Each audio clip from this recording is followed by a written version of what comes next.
husbands, elders, mothers, everyone. Even this child. The thought of the dead resting and rotting in the ground was nothing but humbug in my ears. An evil curse upon the lands. Old wives' tales had it, cast by an enraged god. Internally I scoffed. Nothing but a story where we all knew who was to blame. Or what.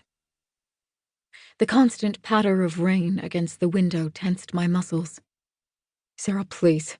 No widow should chase behind her dead husband, but certainly not during such a downpour. Push! Her groan filled the house, mingling with the hiss of flames from the hearth and the occasional pop of poorly seasoned wood. At last, Sarah held her breath and labored, gaining a precious inch. A stubby nose appeared.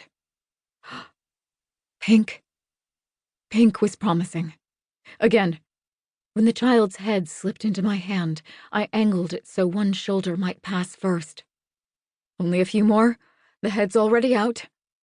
The next contraction came with a yelp. That, and the squeak of rusty hinges as the door opened, letting in a whiff of heavy smoke from the street. A monotone cadence of mumbles resonated outside. The priests, probably, calling for villagers to take up arms beside Hemdale's groan pit. "What's this?" William pushed the door shut, the brim of his black felt hat barely hiding the anger glinting in his eyes. "What's she doing here?" Since Sarah screamed through yet another contraction, I answered in her stead. "Getting this child out. I don't want you near my wife." He hurried over to Sarah, kneeled and took her shaky hands into his. "It's bad enough you got my brother killed over that curse of yours." I flinched. "She sent the neighbor over to my house asking for me to come, and I'm asking for you to leave, unwoman." Unwoman. Stabbing pain grew in my chest until the laces of my dress strapped my lungs tight. Barren, punished by Helfa himself, blighted with a twisted womb. Of all the things some people called me, unwoman was the worst. And the truest. What else would you call a woman incapable of giving her husband a son? A child was a blessing from Helfa. I'd never even managed a daughter. Clearly, I was cursed. I blinked the stinging burn from my eyes and rose, feigning as much pride as my rounded spine would allow. "You want me gone? Serves me just fine."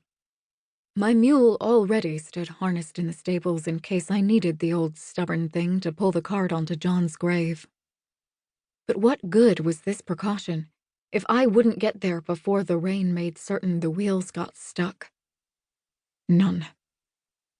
Sarah screamed as the baby's shoulder dislodged. A gush of amniotic fluid soaked the dirt beneath my feet, splattering the hem of my dress, thickening the air with moisture. I quickly bent over and caught the child, then whispered, "Please don't scream." The boy arched his back, his limbs slippery, his skin coated in a white wax. Little eyes blinked up at me. Blue, like mine, taking in their surroundings ever so curiously.